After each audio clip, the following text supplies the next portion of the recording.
Hey class, how's it going? This is my What Would You Do assignment 6.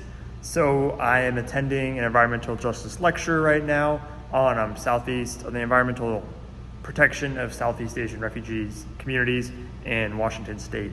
So some of the factors or challenges that were arising where there was language barriers, there was fewer markets for them to apply their skills to get jobs, and there's also waste because of unsafe harvesting, especially at the oceans, and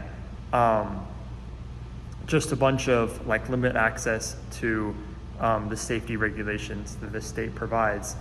And in Sherman and Montgomery, it emphasizes that environmental justice requires addressing structural barrier that prevents marginalized groups from accessing safe environments, participating in decision making. That's from Sherman and Montgomery 2023, page 472.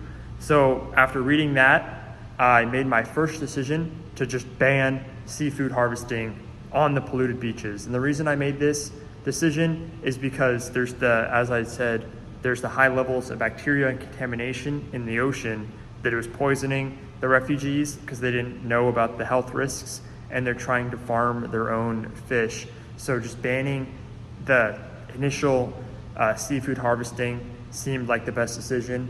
Also, there was obviously the language barriers, so they couldn't interpret the public health signings, and we just had to protect the overall community. So that's why I made that decision. And then my second decision after that, so the outcome of that was they needed a new solution. So Sherman and Montgomery talks about environmental justice interventions must prioritize preventing harm to communities with limited ability to recognize or avoid environmental hazards. And that's from page 486. So my second decision was, since the community now lacks access to traditional shoreline food sources, I chose to create an alternative food cultivation system. So I allowed them to have community gardens, or I didn't allow them to have, but I suggested community gardens, like smaller scale farms, and then other aquaculture projects.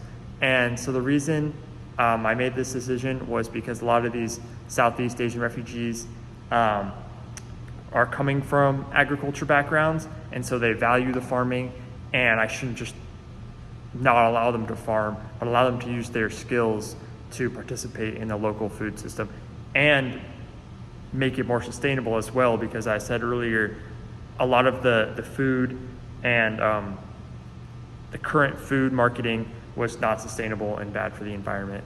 So rather than relying on expensive or unfamiliar systems, I let them rebuild their agriculture practices in a new, more sustainable environment that doesn't have the aquatic damages from the ocean that was causing them harm.